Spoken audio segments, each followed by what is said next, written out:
Strong acid with strong base. இது வந்து பார்த்தீங்கன்னா நம்ம பிறகு நம்ம செகண்ட் யூனிட் போகும்போது நம்ம பார்ப்போம். எலக்ட்ரோ கெமிஸ்ட் படிப்போம். ஸ்ட்ராங் எலக்ட்ரோலைட்னா என்ன, வீக் எலக்ட்ரோலைட்னா என்ன அப்படின்னு படிப்போம். ஸ்ட்ராங் எலக்ட்ரோட் அண்ட் வீக் எலக்ட்ரோலைட்டை டிட்டர்மைன் பண்ணுறது அப்படிங்கிறது தான் இந்த மெத்தட். இதில் வந்து பார்த்தீங்கன்னா உங்களுக்கு வந்து சோடியம் ஹைட்ராக்சைடு வந்து அந்த பிக் பாட்டில் கொடுத்துருப்பாங்க. சோடியம் ஹைட்ராக்சைடு கொடுத்துருப்பாங்க. இது வந்து பார்த்தீங்கன்னா 20 பீரோட்டில் எடுத்துக்கிறேன். அதுக்கப்புறமேட்டு பார்த்தீங்கன்னா உங்களுக்கு வந்து HCl கொடுத்துருப்பாங்க. இது 20 ml HCl. இங்கே உனக்கு வந்து கோனிக்கல் பாஸ் கொடுத்துருக்க மாட்டாங்க. இந்த எக்ஸ்பெரிமெண்ட் வரும்போது உங்களுக்கு வந்து பீக்கர் கொடுத்துருவாங்க. பீக்கரில் வந்து பார்த்தீங்கன்னா 20 ml HCl எடுத்துக்கணும். 20 ml என்ன பண்ணணும், வாட்டர் எடுக்கணும். 20 ml வாட்டர் வந்து நம்ம ஆல்ரெடி சொல்லியிருக்கோம்லவா, அந்த கேனில் இருக்கக்கூடிய வாட்டர் தான் எடுக்கணும். எந்த காரணத்தை கொண்டும் நீ டேப் வாட்டர் பிடிச்சி யூஸ் பண்ணிட்டே அப்படின்னா உனக்கு வந்து கண்டக்டன்ஸ் ரீடிங் வராது. ஸோ கண்டக்டன்ஸ் என்ன பண்ணணும், நார்மலாக எலக்ட்ரான்ஸ் எல்லாம் சொல்லுவோம். இங்கே எலக்ட்ரான்ஸ் கிடையாது கெமிஸ்ட்ரியில், அயான்ஸ் தான் இங்கே கண்டக்ட் பண்ணும். இங்கே அயான்ஸ் தான் கண்டக்ட் பண்ணும், இங்கே எலக்ட்ரான்ஸ் கண்டக்ட் பண்ணாது. இங்கே நாடேஸ் எலக்ட்ரோலைட். எப்படி எலக்ட்ரோலைட் ஃபார்ம் ஆகும், எலக்ட்ரான்ஸ் தான் கண்டக்ட் பண்ணணும். நம்ம ஃபிசிக்ஸில் படிச்சிருக்கோம். ஆஸ் எ கெமிஸ்டா எலக்ட்ரோலைட் தான் யூஸ் பண்ணுவோம். எலக்ட்ரோலைட் ஃபார்ம் ஆகும். எப்படி ஃபார்ம் ஆகும், என்ன எலக்ட்ரோலைட், ஸ்ட்ராங் ஆசிட்ங்கிறப்ப HCl எடுத்துக்கிட்டோம். ஸ்ட்ராங் பேஸுங்கிறப்ப சோடியம் ஹைட்ராக்சைடு எடுத்தோம். சோடியம் ஹைட்ராக்சைடும் HCl ரியாக்ட் என்ன கிடைக்கும், NaCl, சோடியம் குளோரைடு கிடைக்கும். Act as electrolyte. It will reflect in your conductivity meter. ஓகேவா, இந்த கண்டக்டிவிட்டி மீட்டரில் உனக்கு வந்து ரீடிங் வரும். இது யூஸ் பண்ணுறது வந்து கண்டக்டிவிட்டி செல்லு. இதுக்கு பேர் கண்டக்டிவிட்டி செல்லு. இதனோட மீட்டர் வந்து கண்டக்டிவிட்டி மீட்டர் இல்லை கண்டக்டிவிட்டி பிரிட்ஜ்னு சொல்லுவோம். கண்டக்டிவிட்டி மீட்டரா கண்டக்டிவிட்டி பிரிட்ஜ்னு சொல்லுவோம். ஓகேங்களா. ஸோ இப்போ என்ன பண்ணணும்னா நம்ம வீட்டில் ஃபுல்லாக நீ என்ன பண்ணிடுற அப்படின்னாக்கா எண்ணெயை வச்சு ஃபில் பண்ணிக்கிறேன். உனக்கு தெரியும் சொல்யூஷன் எப்படி மேக்கப் பண்ணணும், ஜீரோ அட்ஜஸ்ட் பண்ணணும் அப்படிங்கிறலாம் தெரிஞ்சுக்கோ. நம்ம லாஸ்ட் கிளாஸ்லேயே பார்த்தாச்சு. அதனால் எண்ணெயை வச்சு ஃபில் பண்ணிடுறேன். ஃபில் பண்ணி முடிச்சுட்டு பீக்கரில் வந்து 20 ml HCl எடுத்துக்கிறேன். 20 ml வாட்டர் எடுத்துக்கிறேன். வாட்டர் எடுத்து முடிச்சுட்டு அதுக்கப்புறம் என்ன பண்ணுறேன், இந்த செல்லை வந்து உள்ளே வச்சோம். பீக்கரில் செல்லில் உள்ளே வச்சோம். ஓகேவா, செல்லை உள்ளே வச்சதுக்கு பிறகு என்ன பண்ணாக்கா இன்ஸ்ட்ருமெண்ட்டை ஆன் பண்ணணும். இன்ஸ்ட்ருமெண்ட்டை ஆன் பண்ணோன்னா அங்கே ரீடிங் காட்டும். ஓகேவா, ரீடிங் காட்டினதுக்கு அப்புறமேட்டுக்கு ஓரம்லாம் நம்ம ஆட் பண்ணிட்டு எப்படி நான் செஞ்சு காமிச்சிடறேன். ஒன்று மட்டும் செஞ்சு காமிக்கிறேன். அதுக்கப்புறம் நீ ஃபுல்லெல்லாம் பண்ணிகிட்டே இருக்கேன்.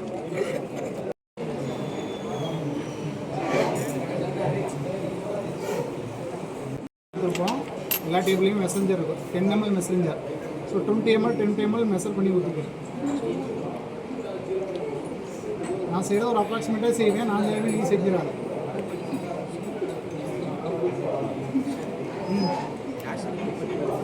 பண்ணுவோம். 20 ml ஆசிட் ஆட் பண்ணியாச்சு.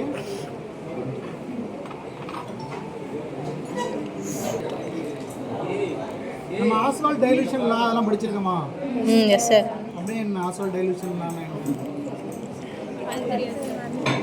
அயான்ஸ் கண்டக்ட் பண்ணால் எப்போ கண்டக்ட் பண்ணுவோம், அயான்ஸ் எப்போ எந்த சூழ்நிலை வந்து நல்லா ஃப்ரீயாக மூவ்.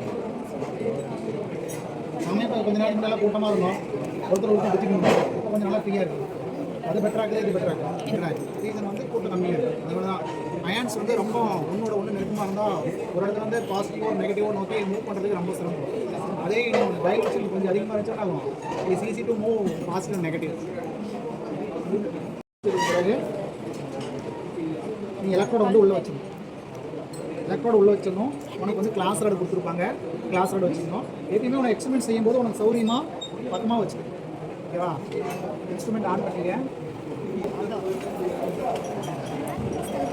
மேக்ஸிமம் எல்லாம் செட் பண்ணி வச்சுருப்போம். நீ எந்த பட்டன் எதையுமே நீ வந்து ப்ரெஸ் பண்ணி மிஷினை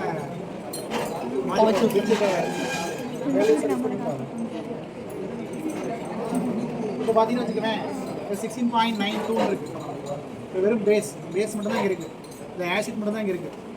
பேஸ் ஆட் பண்ண என்ன ஆகுனாக்கா கண்டக்டன்ஸோட வேல்யூ வந்து குறைஞ்சிக்கிட்டே வரும். கண்டக்டன்ஸ் வேல்யூ குறைஞ்சிக்கிட்டே வரும். என்ன ஆகுது, NaOH வந்து HCl ரியாக்ட் ஆகும்போது என்ன ஆகும், it converted into NaCl convert ஆகிட்டே வரும். இப்போ என்னன்னா இது கண்டக்டன் வில் ரெடியூசஸ்.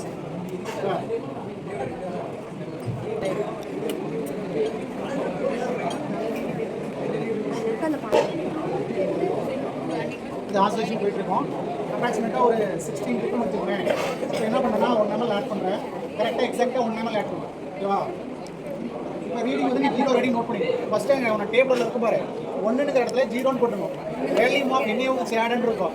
வேல்யூம் ஆஃப் NaOH ஆடில் வந்து 0ன்னு போட்டுட்டு அப்போ இங்கே என்ன ரீடிங் 16.74ன்னு இருக்கும். அந்த இடத்துல 16.74.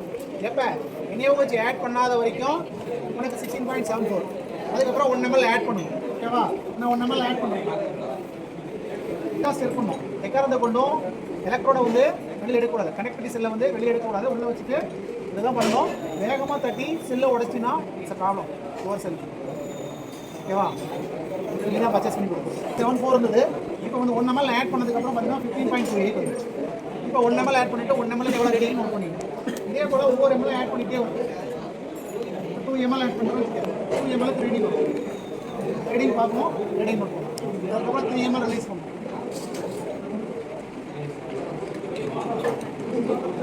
3 ml 12 வந்துருச்சு. 3 ml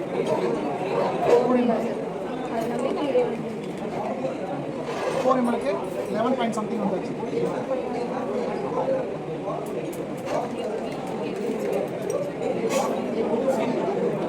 இது போல் ஒவ்வொரு மலை இறங்கிட்டே வரும். ஒரு செகண்ட் ஸ்டேஜில் வந்து ஃபுல்லாக இறங்கிட்டு அதுக்கப்புறம் மறுபடியும் இன்க்ரீஸ் ஆகும். என்ன ரீசன் அப்படின்னாக்கா ஃபுல்லாக அங்கே இருக்கக்கூடிய ஆசிட் ஃபுல்லாக என்ன ஆகும், நியூட்ரலைஸ் ஆகிடும். எகைன் அங்கே என்ன தான் இருக்கும், பேஸ் மட்டும் தான் இருக்கும். இப்போ பேஸ் இருக்கும்போது என்ன ஆகும், எகைன் வில் கண்டக்ட் இன்க்ரீஸஸ். அப்போ இன்க்ரீஸ் ஆகும்போது அதில் வந்து ஒரு 5 or 6 ரீடிங் எடுத்தால் போதும். கிராஃப் ஒன்று நம்ம போடும்போது இந்தமாரி விசிஎஃப்ல கிராஃப் போட்டு தான் என் பாயிண்ட்டை ஃபைண்ட் அவுட் பண்ணுவோம். நார்மலாக வந்து பார்த்தீங்கன்னா டைட்ரேஷனில் வந்துட்டு வேல்யூமெட்ரிக் டைட்ரேஷன் நம்ம பண்ணிக்கலாம் எக்ஸ்பெரிமெண்ட் 1ல.